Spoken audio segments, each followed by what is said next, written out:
Hello, hello. Good evening, everyone. Here is Angie Stewart from My Inner Light. Another night with you guys studying these two beautiful books. This one, Thought and Life, is almost finishing. We are today starting the chapter 27, and the chapter 27 talks about obsession. A tough title, a tough subject, but it's very important for us to study, to fully understand it, and to digest it. And then chapter 28 talk about illness, why we have it, why it happens to us. Sometimes early, sometimes late, sometimes curable, sometimes not.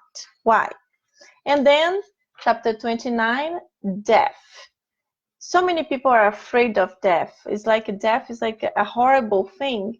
And in reality, it's not. It's just that transition, a transfer. We are going to leave the physical body going to the real life, to the spiritual life.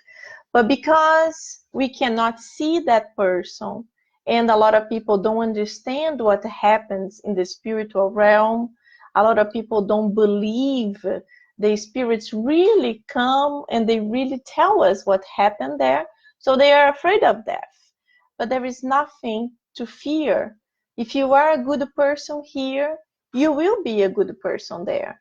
But that's the point. Are you a good person here? Are you taking care of your spirit and of your body? Because this is important too. Sometimes we take care of our spirit. We are good people, we pray, we help others, but at the same time, we don't take care of our physical body. We destroy it. Yesterday, I was in the Spirit Center and we were studying the gospel, and some people were talking about it. How we can destroy our own body eating badly. So we have to learn how to control ourselves. Eating, imagine eating, basic thing. What about the vices, drugs, alcohol? That nowadays people think alcohol is such a blessing. It's great. They even have doctors saying a glass of wine every day will bring you very well because will make your heart to beat stronger. But then you forget that your body is a whole body. You are helping your heart, but you're killing your liver. What is that? So you're not helping. Huh? And in the end, the last chapter, Emmanuel's super smart, as always. So he doesn't end the book with death. He ends the book with love. And it's so beautiful because love is everything. Love is what unites all of us. And that's how it should be. So it's a beautiful ending. So we are very close to end this book. Amazing. And as I always say, we start a new book. So when I am finishing a book, I get so excited because soon I will start a new book. And this is a beautiful book.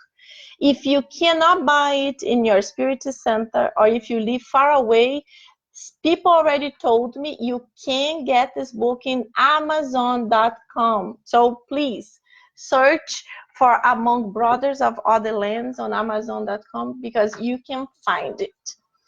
So as we always do, we take like few minutes just to do our initial prayer, and then make sure you have your water because the spirits will bless it, and then we can start reading the book, and we can have the comments later on.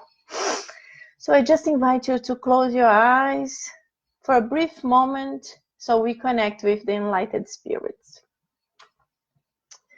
Dear God, Brother Jesus, thank you so much for another opportunity of being here together with so many friends, the ones who are with us right now and the ones who will be listening to this recording later on.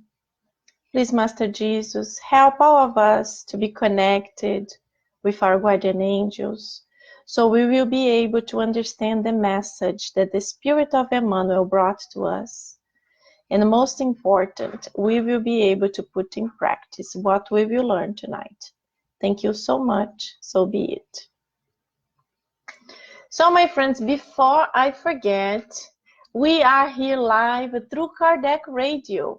And Kardec Radio brings so many beautiful book studies and in so many different people also. I am one, but Vanessa Anceloni is the main one, and there are so many others. And the Kardec Radio use different platforms to be able to publish all these talks. So Vanessa was mentioning how important it is for us to be able to raise some funds. So if you can donate any money, if you listen to Kardec Radio, if you think it's something good that helps you, please go to kardecradio.com, and there have all the explanations on how you can donate any amount of money to help this beautiful cause. Okay? Thank you. So let's go. I hope today I can see this panel. Many times I get so bad that I can't see anything, but let me see if I can. Oh, I can see here. I can see Carla. Hello, my friend. Carla Marquez. Awesome to see you here. Katy Liu. Hello, Katy. I can see you today. Very good. Are you here or are you in China? I never know where you are. You're a very international woman. Marilda Veiga. Hello, Marilda. Welcome, welcome. Very good to see you guys here. And if any other one just arrived, please, we are going to read the chapter 27. And you are welcome to make questions, to post comments, and I will try to be reading so we can interact, okay? So very good, let's go. Obsession. If mediumship is regarded as attunement, obsession is the inner tug-war between lower forces as they interact with one another. Obsession, therefore, is an authentic phenomenon of interaction. It does not proceed only from the so-called dead to the so-called living. Essentially, it often occurs between incarnated spirits who overpower one another by means of the invisible threads of suggestion. The process is as follows. In order for one mind to address another and make itself felt and understood, it creates images, and this precludes the need for words or action. Through the principle of repetition, a mind reaches its objective by projecting to the mind it wants to control. If the receiving mind is in attunement with the one seeking to control it, an active circuit is then formed. Later on, words of action become a part of the process to consolidate the exchange. Thus, the condition of being spellbound is established. The obsessor and the obsessed begin to live and react reciprocally upon one another. Obsessions, therefore, are not one-sided. All such situations are a process of reciprocal interchange, and the longer, the steadier, the lower images are entertained between two spirits. The stronger the obsession. Both agents stray farther from their reality to enter a lower atmosphere of exchange where they surrender to a sort of mutual fascination. There is a similarity here to that of a stone being carved. The more the chisel cuts into the groove, the deeper the marks, thus giving the image sharper and more enduring details. Another comparison can be made to a phonographic record, whose audible sounds are registered in the grooves for later playback. A mind obsessed is similar to this. It registers the orders and prompting of the obsessor, especially during sleep, when our reflexes are less under control. And an obsessed person obeys almost automatically such orders and promptings, just like a passive magnetized instrument, as they carry out these psychophonic suggestions. The more we surrender to a certain idea, the more we become converted to it and then manifest it outwardly. This explains how strange disturbances begins to take place that often appear in the form of illness or depressive conditions, afflictions, or insanity. These states can also lead to cruel deeds and death. Every case of obsession begins as a sketch vaguely drawn by someone else's thought that shows on the screen of our mind. It begins as a mere speck. Then it becomes a visible line. Much later, it is fully defined, sharply etched picture, from which we receive unfortunate demands that imprison us in the ways of darkness. It is imperative that we learn to avoid idleness, for the idle mirror of our shadowy life may become addicted to that state and detained by the power of evil. Subsequently, we will become subjugated by evil extortionists who spread their diabolical nets of misery and crime. Give new life to your mind through study that elevates the thought process and consecrate yourself to incessant service to others. This is the ideal formula so as to liberate yourselves from all forms of shackles. In acquiring blessings for the spirit and in spontaneous help to all the life forms that surround us, we will be able to reflect the higher life. Therefore, we will slowly advance from mental blindness to the glorious light of a divine vision. So very well explained. The process of obsession was very well explained and helps all of us to understand it a little bit.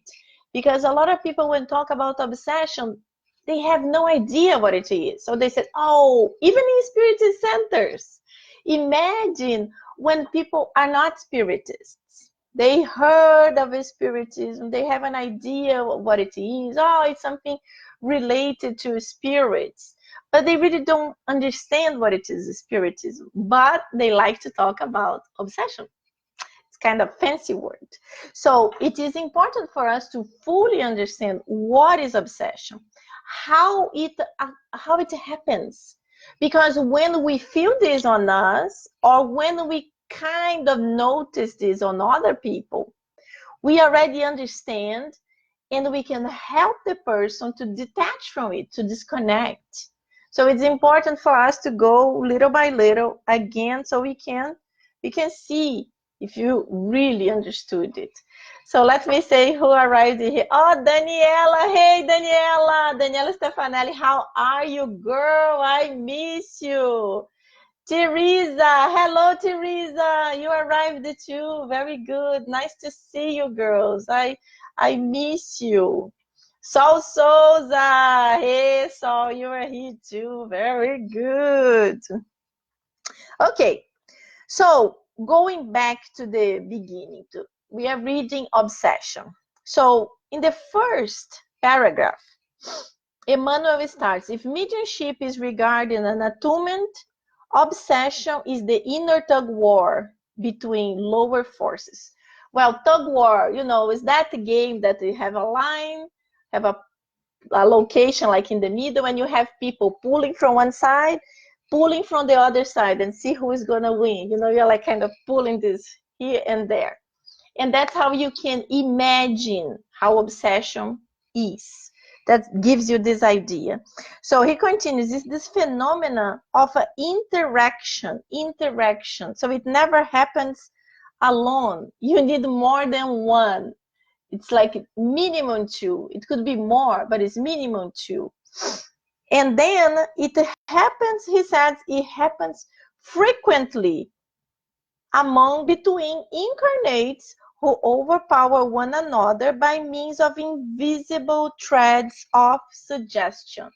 But it's not just with incarnates, it's in many different ways. It could happen between discarnated beings, like spirits, and incarnated beings. It could be between incarnated to another incarnated. It could be discarnated to another discarnated, or it could be to an incarnated to a discarnated. Isn't that funny? Yes. An incarnated being could be obsession, could be influencing a spirit. Yes, it could.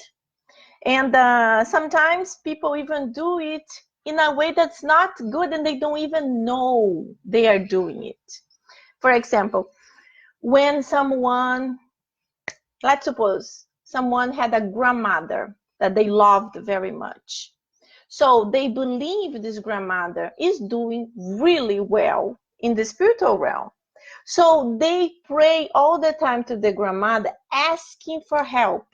For in difficult times they are going through, whatever they are going through, they are praying for the grandmother. Grandmother, help me, please. I need to get that job. I don't know what to do. Oh, your granddaughter is sick. I need your help. So what happened is that the spirit of the grandmother, it could be doing well. Maybe it's doing well and it's like really a more elevated spirit. So she will be able to help a little bit, because we know that we are all kind of in the same level. Some spirits are more elevated, so they can help. But the majority, we are kind of very nearby. So the grandmother, she might not be in a good situation. She might actually need help. And when this person is praying for the grandmother, not praying in the sense of, grandmother, I love you. I wish you all the best. I hope we're going to meet. I want the good spirits to guide you. It's not that kind of prayer. That kind of prayer is wonderful. But is that disturbed the prayer? You know, that the prayer, like that the most of us like to do that kind of prayer when we ask for help. The prayer that we always want something, not that we want to give something. So this type of prayer actually disturbs the spirit. The spirit needs to be in a better condition to be able to really help us. So this could be some time of an obsession. But from spirit to spirit could be the same type of thing. So the obsession is the phenomena that one spirit influences another one in a negative way. And that's what I said, can be between spirits, between incarnated, or in the contrary. So this is important for us to understand. Another important thing is the phenomena of repetition, is when like a spirit is influencing someone else and has this fixed idea and it starts telling someone else. Let's suppose you are not capable. You are not capable. You are not capable. And then this person who is feeling good starts listening or having ideas or dreaming with you are not capable. And what is this sentence has to do? And this person's like, I'm not capable. And then this person will start thinking about that sentence in whatever she is doing, to work, to family, motherhood, whatever, doing a cake. Oh, I'm not capable. And then this idea starts, and this person starts, someone calls and says, oh, would you like to join us in a campaign that we're going to do this? I need to ask your help to do this, this, and this. Oh, and then the person that's listening, I'm not capable, immediately reacts, oh, I'm not capable. I can't do it. Oh, but of course you can do it. It's very easy. No, no, I don't feel like. I don't feel like, or it starts with other excuses. I'm busy. I have to do this. I have to do that another day. But that idea is there, like the seed, the little seed is being planted there. That's the danger. But one thing we have to understand is that for the seed to be planted there and for the seed to start growing, like a little plant, needs water, needs sun, needs attunement, needs attunement. So when we are fine, when we are well, when we are helping someone else, when we are active, working, doing things, when we are busy mentally and physically, we don't give space to I'm not capable. Sometimes you even listen or you feel it, but you're like, oh, I'm not capable. Are you kidding me? But than me, no one else. Yes, I'm doing so much. I'm so busy. I have to do this. I have to do that. I am doing a lot, even if I'm doing a little bit, but I am doing. But there are that times that we are not feeling well. We are feeling sick. We are feeling sad. We had a problem at work, and then we start thinking, or someone that we really liked said something that hurt us, especially now in this time of politics, that it seems that the whole Brazil is like fighting among each other. It's like very painful. I don't talk about politics, but I see many, many friends that are fighting like crazy because they are in opposite sides and they do not know how to respect each other. They do not know how to listen and accept that's their opinion. My opinion will be different, but they can't do that. So they attack. And it's very painful. But when you have this attunement, is that when obsession can start. So this is the danger. And he starts talking about, wow, is 825? Obsession is so interesting and is so important that we have to dig a little bit deeper. It's very important for us to understand. In the next page, page 100, he talks that obsessions, therefore, are not one-sided. That's what I said. No one can obsess nothing. So to be an obsession, someone has to be influencing someone else. And then he says here, all such situations are a process of reciprocal interchange. So someone is giving ideas and someone else is accepting the ideas as truth. Maybe they are not truth, but they are kind of, yes, like the example I just gave, someone listening, I'm not capable, and the person starts feeling, yeah, I'm not capable. Yes, maybe I can't do that. Maybe I should stay home. Maybe I shouldn't go here. And so there is this dangerous attunement that can start happening. And the beautiful example Emmanuel gives is the example of the chisel. So the more the chisel cuts into the groove, the deeper the marks are. So in Portuguese we have água mole em pedra dura, tanto bate até que fura. How do we say that? Água mole, water, liquid water in a hard stone. It touches there so strongly forever. Like for example, in a waterfall that's falling every day, constantly, all the time. That stone, little by little, will start being carved. So that's the process of obsession. The spirit is intense all the time, giving the ideas, giving the ideas. And if the person who are receiving these ideas, the obsessed, is not strong enough to react, he will start like, really, yes, it's true, yeah, I'm bad, and this and that. And that's the danger. So this is what we have to learn how to fight. We cannot allow this to happen. Susanna, hello, Susanna. River, hello, my friend. Welcome, welcome. So this process of obsession, that's the danger that starts very slowly, very subtle. And in the beginning is the simple type of obsession, just ideas, thoughts, dreams, but it can intensify with the time because the spirit, he is in a mission, so he will continue.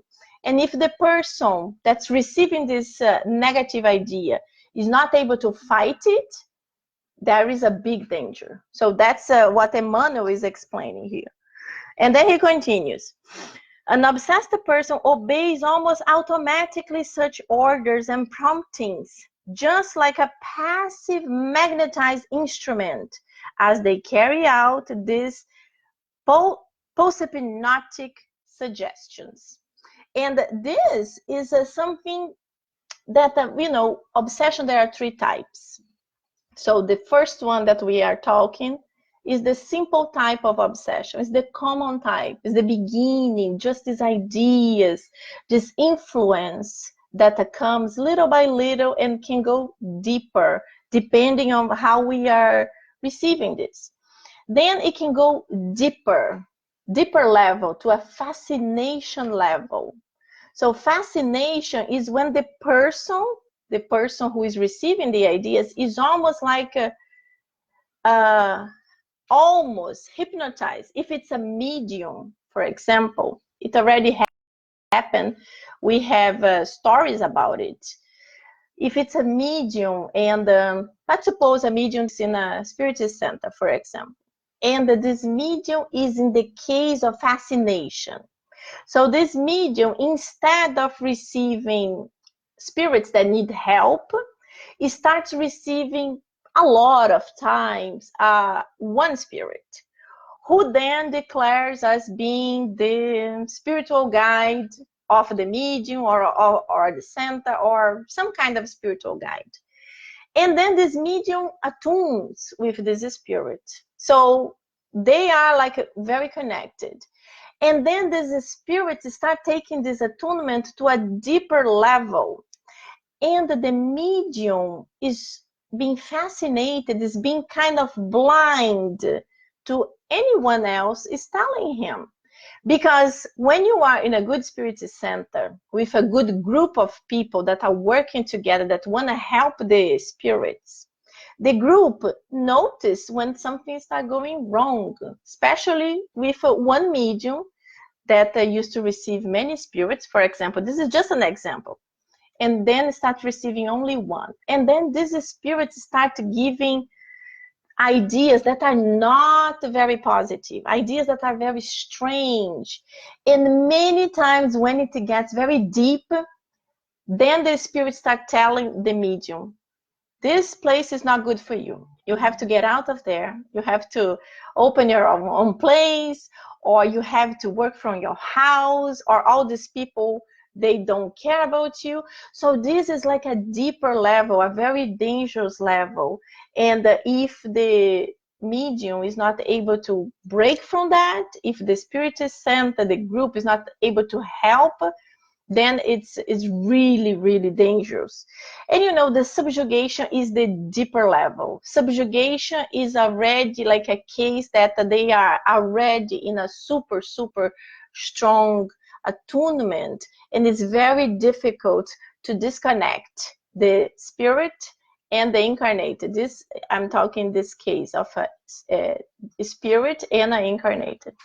So the incarnated, for example, becomes almost like a puppet, becomes really like a robotic way. He obeys whatever the spirit is telling him.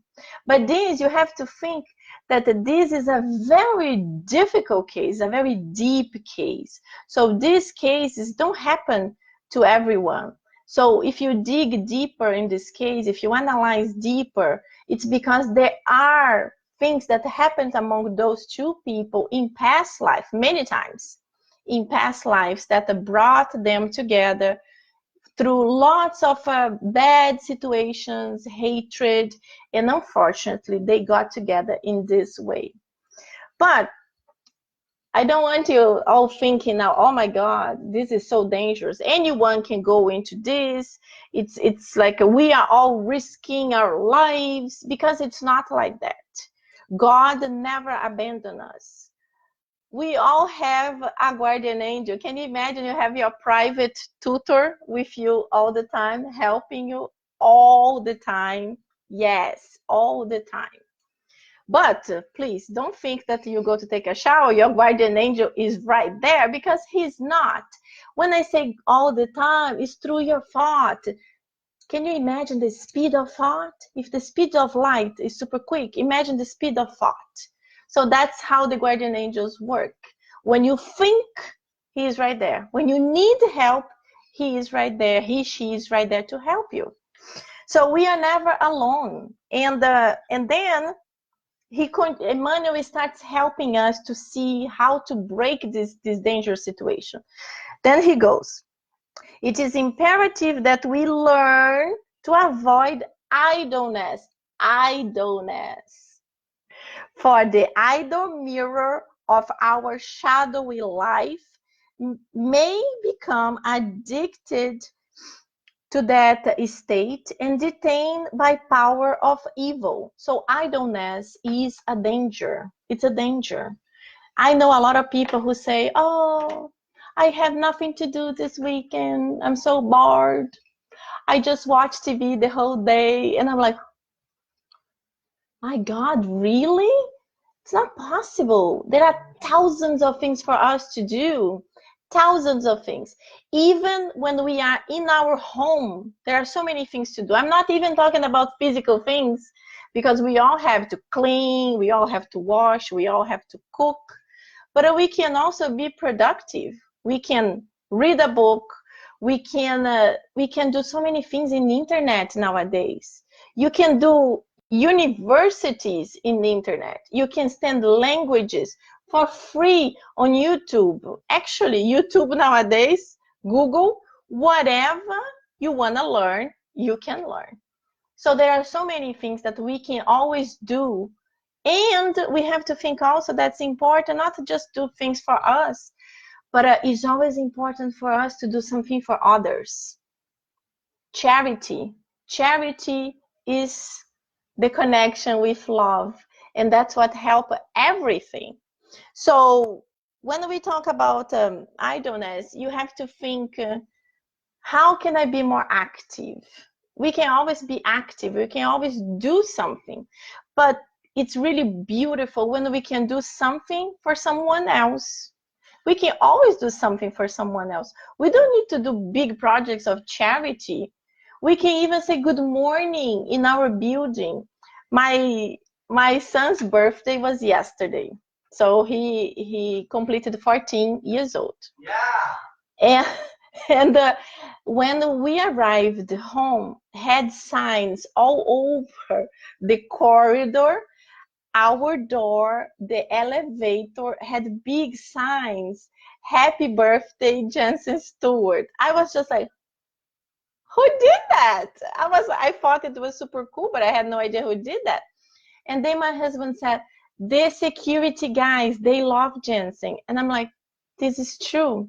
So it was so cute. That was their way of demonstrating happy birthday to them, being happy because there is a nice person who says hello, who is able to be friends with anyone. So we can do this. We can also do it. I always say that nobody escapes from my elevator. because you are in the elevator with me, you will talk to me. I'm the elevator positive obsessor. But one good example that I can give too is that my parents, they were Catholics and they became Spiritists like 3 years ago. And I did the gospel with them for many years, teaching them how to do. So we did over the internet. And for quite some time, the page talking about charity opened. And then my mother one day she said, "That's so funny. I think our book is marked, or the page is we open too much this page because only this page comes." And I told her, "Mom, I don't think so. I think maybe this is a message from the spirits telling you that you should do more charity." And she's like, "But we do." I'm like, "You do?" And she's like, "Yeah." I'm like, "What?" "Oh, well." And then she was thinking she couldn't really realize what she did. And anyway, so passed, and I told them many ideas of how to be charitable with little things. You don't need a lot of money. Remember the message of Jesus when he saw the widow that gave just few cents, and then Jesus told the disciples she gave more than anyone. And then the disciples were like, "No, Master, I'm so sorry. You probably didn't see the other guys who gave lots of gold coins." And Jesus said, "No, she gave everything she had. She had so little and she gave everything." So this was a charity. But anyway, my parents called me yesterday to say they went to listen to a lecture on prevention of cancer.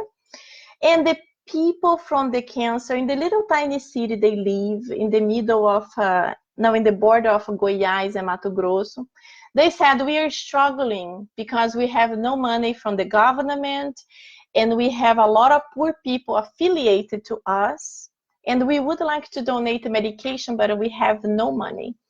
And then my mother said in that moment she felt so strong that she should do something, that she just raised her hand and she said, "I can cook a dinner and we can sell tickets." And then the people were like, "Wow, that's a great idea." And then they said, "Well, but we can't do it." And she said, "I will do it in my house." And they were like, wow, overwhelmed. Anyway, so what happened? She offered to cook dinner for 10, 20 people. And then I gave her ideas of involving more people in the city, talking to neighbors. They are cooking right now to 100 people. So this is a blessing. This is a blessing. Occupy their minds.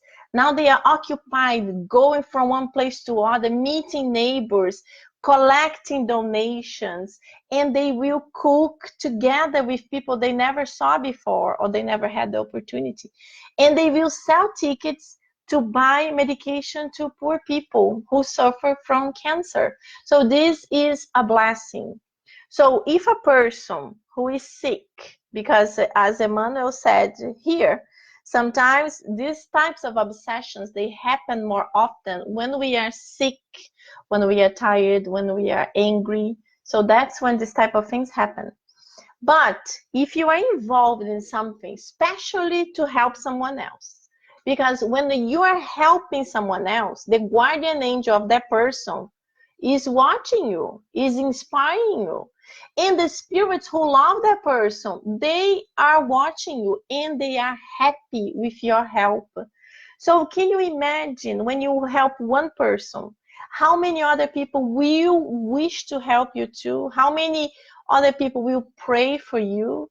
So this is a blessing. We can't see it physically, but this is a blessing. So this is one way for us to prevent obsessions, is when we are active, doing something positive, and especially when we are helping someone else. So the last paragraph, as always, summarizes everything from the chapter. And the last paragraph says, "Give new life to your mind through study that elevates the thought process and consecrates yourself to incessant service to others." So we have to be active, physically doing something for others, studying, whatever I already explained, but also in our mind. So if you are a spiritist or if you are a religious person, study, try to understand more. If you're a spiritist, there are hundreds, thousands of beautiful books that can enlighten us, that can help us to understand what we cannot understand right now. The codification of Allan Kardec, the more than 400 books of the medium Chico Xavier, and so many others. So he continues, this is the ideal formula, so as to liberate yourselves from all forms of shackles, in acquiring blessings for the spirit and in spontaneous help to all the life forms that surround us. We will be able to reflect the higher life. Therefore, we will slowly advance from mental blindness to the glorious light of a divine vision. So this is beautiful. So like this, we end the obsession chapter. And it's so beautiful, so enlightened, and very, very helpful for us to understand a little bit more about obsession. Let me see if anyone wrote anything here, because I always forget. Carla, do you remember the book Between Heaven and Earth? Odilia and Zumira, yes, so many books, so many beautiful books. There is that book also, what's the name of the book in the Portuguese? In Portuguese is Libertação. Libertação in English, liberation, I think it's liberation. There is the spirit of Gregorio, that Gregorio used to be a priest when he incarnated, and then he dies, and he is like the king, almost like a king of a very dark location, where he is the boss of hundreds and hundreds of spirits that are doing bad things on earth. So they are obsessing lots of incarnated and discarnated, because he also obsesses spirits to make them like their own slaves. So that book is absolutely beautiful. If you can read it, it's absolutely beautiful. And as Dr. Alberto Almeida always says, who comes to save Gregorio? A woman, his mother. So his mother is a spirit that all the time loving him, loving him. And finally, after years, she's able to break this hatred, and she's able to take him to be helped. It's so beautiful. I remember crying so incessantly. So if you can, please read this book, Redemption, and Redenção in Portuguese is absolutely beautiful. Let me see here. Your neighbors, my neighbors. What my neighbors? I don't remember. Yes, I noticed people around us. Yes, I think this was about the comments before. Rosa Santiago, welcome, Rosa. How are you? Hipólito Rebolo. Hello, Hipólito. Welcome back. I'm happy you're here. Hello, everyone. Blessed night. Yes, blessed night. Liberation. Yes, liberation. Liberation. Yeah, it's an amazing book. Yes, it's an amazing book. There are so many amazing books. So please do not be idle. Work, study. We have this wonderful opportunity, so we cannot waste it. We have to be always active, and if possible, helping someone else to be active too.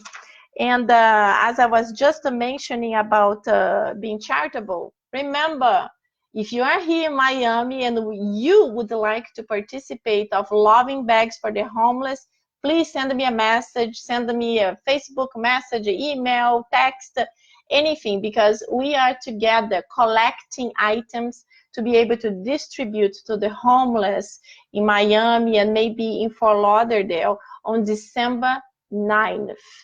It will be a blessed opportunity to all of you. Even if you are not in Miami, but you would like to send a donation of an item, I can give you my address. Or if you want to donate the money, I can give you my apps, Cash App, PayPal, whatever. Just ask and I will give. So let's go now to gospel. And we are starting chapter 2 today. So chapter 2. So I said I was going to start doing a little bit of a summary, so we don't need to read so much. We can have a summary and read the most important things. So my kingdom is not of this world. I will read because this is very important.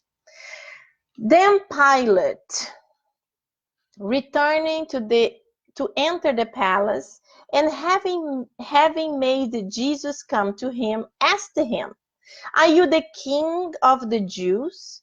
Jesus responded to him, "My kingdom is not of this world.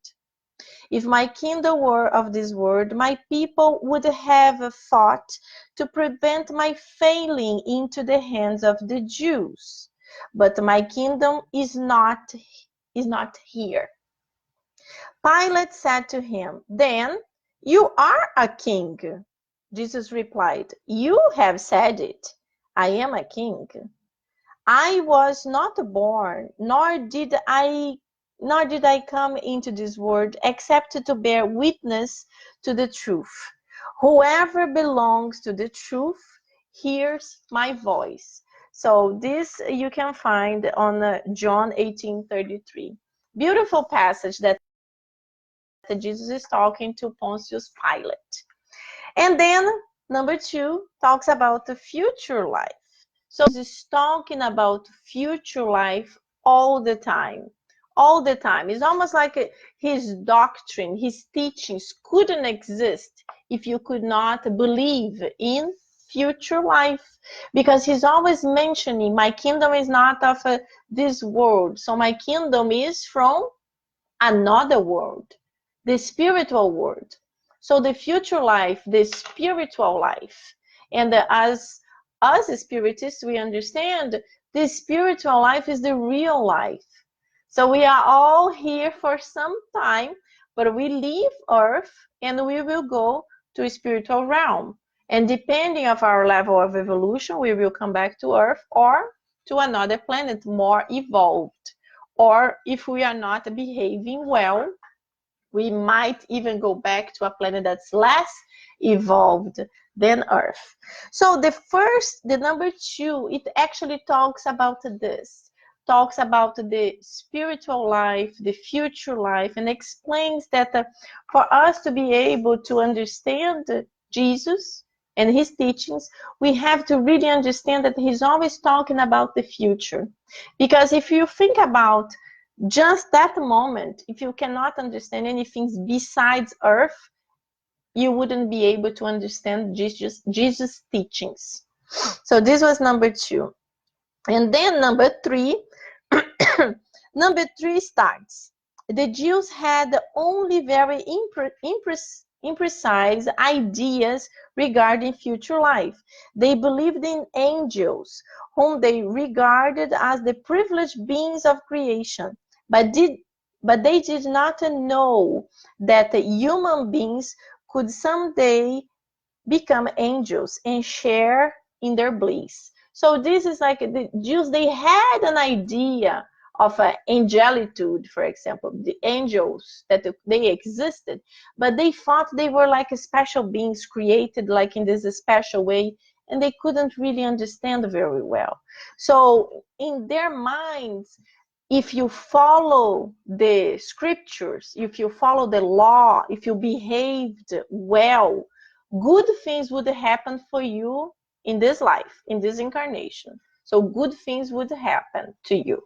They did not understand that we have to do good here, and maybe good things will not happen to us here immediately. It depends, but it will happen in our future life, because we are building our future, our spiritual life.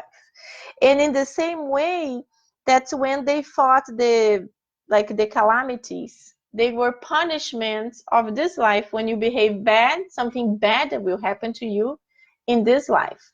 And number 3 also talks that Moses couldn't say everything because the spirits, most of the spirits in that time, they were shepherds. They didn't really have like a mind that was developed enough to understand the teachings. So Moses had to be very strict.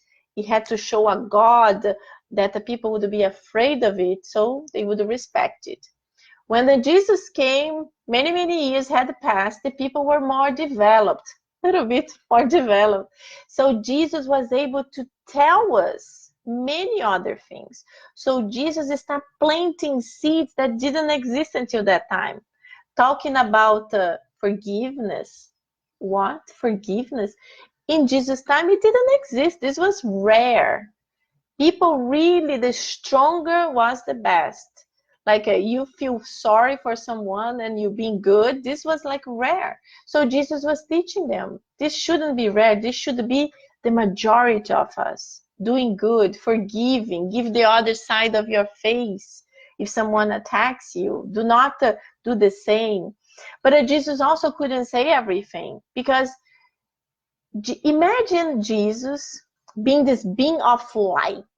No, let's do something else. Let's imagine the eclipse. You know, we had an eclipse here in Florida last year, and you needed to buy special glasses in order to see the eclipse. If you didn't have the special glasses, you wouldn't be able to see it. And I lost, I don't know why I did not buy the glasses. So I was using the technique that you look through a picture on your cell phone. And I was seeing the little tiny thing, it was really nice. But a charitable soul decided to give me his glasses. And I put it and I looked. I was mesmerized. I was able to see the whole moon and earth. And it was absolutely beautiful. So when you compare this idea to Jesus' time, it's like this. Jesus is pure light. He could not show us this light because we would be blind.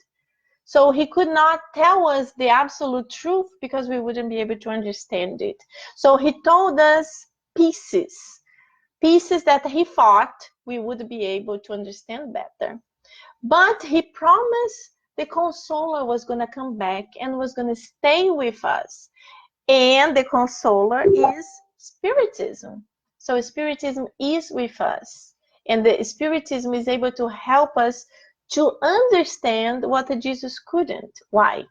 Because the spirits are coming back from the dead. So a lot of people say, oh, I don't believe in life after death because spirits, because people that I know never returned. Well, maybe the ones you know never return, but the spirits are coming all the time, and not just in spirit centers. Everywhere. There are mediums everywhere. Everywhere, in every religion, in every type of society, in every country. But in Spiritism, it's easier for us because we have this more organized. We all understand and we all believe it. So it's better for us. It's clear. It's not something occult that can be dangerous and we are all afraid of it. No, it's something common, simple, that we all study and we all understand it. So we know the spirits, they come and they tell us their sufferings. If you ever had opportunity to participate of mediumistic meeting, lots of the spirits, they come to the mediumistic meeting to tell their pains and sufferings, crying, and they tell what they did wrong. And then they say they want to change, they are suffering. So these are examples for us. So for us to see it and like, let's change because we don't want to be like that. We want to help them, but we want to help ourselves too. So we have to change right now. So when we pass to the spiritual life, we are not going to be suffering like them. So this is very important and is very concrete in this piece here. And then we go to number 4, the kingship of Jesus. This is beautiful too, because when, you know, the people who know me, they know that I absolutely love the castles in Europe. I love it. Oh, before I go, let me read here. So Rosa Santiago from Chicago. Hello, Rosa from Chicago. That's awesome. Isn't Chicago the windy city? Very, very good. Welcome. River, charity. You give too little. When you give from what you have, when you give yourself, you receive more than you give. It's absolutely true. We can give it just a little bit and we will always receive much more than what we give. Much, much more. So Silvia Beltrán Otero. Hello, hello, Silvia. Welcome, welcome, welcome. We are here discussing the gospel now. So number 4 in chapter 2, kingship of Jesus. So I was saying that to people who know me, I love castles. I am hypnotized with castles. I don't even know why. A friend of mine reached to an idea that she thinks is that maybe I was a builder. I built the castles, because when you think about the monarchy in that time, not nowadays, in that time, was so much suffering. Everyone was suffering. The rich people suffered because they couldn't take their own decisions. When you think about women in that time, they couldn't marry whoever they wanted. They were obligated to marry whoever the father wanted. The husbands also, the princes, they also had to marry someone else because of interest. And the poor people, forget about the poor people. Oh God, it was tough. I love it. I don't know why. But this portion here of kingship of Jesus talks that when you are a king on earth, your kingdom is perishable very quickly. As soon as you die, that's it, done. And you are not gonna, maybe you're not gonna even be remembered. How many kings and queens in our earth passed? In so many countries, in so many little countries, there are so many little kings. Nobody even knows them. But when your kingdom is from other realm, like from Jesus, it's really powerful and it will stay forever. So we don't even need to talk about the kingdom of Jesus only. But let's think about the people, men and women, who did amazing acts of a charity, for example. They are remembered forever.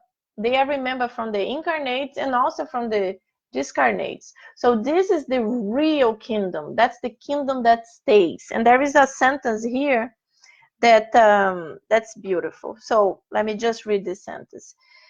So it talks that the earthly sovereignty ends with life.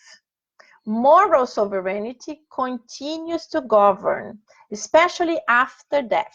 From this aspect, is Jesus not a more powerful king than many sovereigns on earth?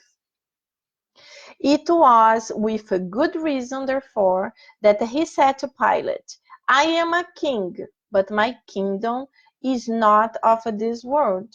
So he also has a beautiful piece that says, influence the progress of humankind. So these are the kings that really are special, that they influence progress of humankind. And the kings or prince or of philosophers, artists, poets, writers, and so many good men and women that we had as examples on earth. Like if we talk about women, we can even talk about Mother Teresa of Calcutta. She did so much. She was such a tiny woman, and she did so much for so many people. So we have to think that we can always do something, even if we are not famous. Don't do something because you want to be famous, you want to be popular, you want to be something. Do something from your heart because you want to help another soul. So when we are doing something from our heart, even if it's very little, this will help someone else. And the better thing is even when you inspire someone else to do the same. Or even better, when you get together with many people that think alike you, and you get together to do a positive thing, to do a good cause. There are so many causes around the world. Just join one of them. join one of them, and do not be idle. Be active. And if it's possible, be charitable, because this is what will help us to progress faster. This is what's going to make us better people. And this is what's going to make us, to bring us away from any kind of obsession, as we studied in the previous book. So my friends, it's 10:02. I just wanted to finalize our study of today. And I would like to invite all of you now just to close your eyes for a few seconds while we do a prayer. Okay?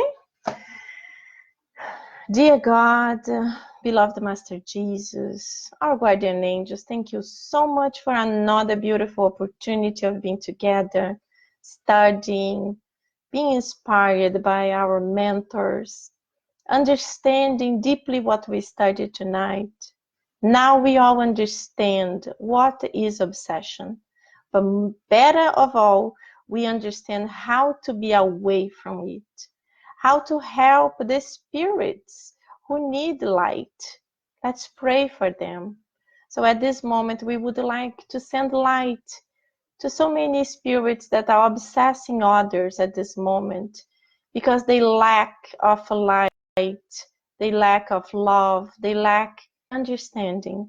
But one day they will be able to forgive, and they also will be receiving and feeling peace and love. Thank you so much, and so be it.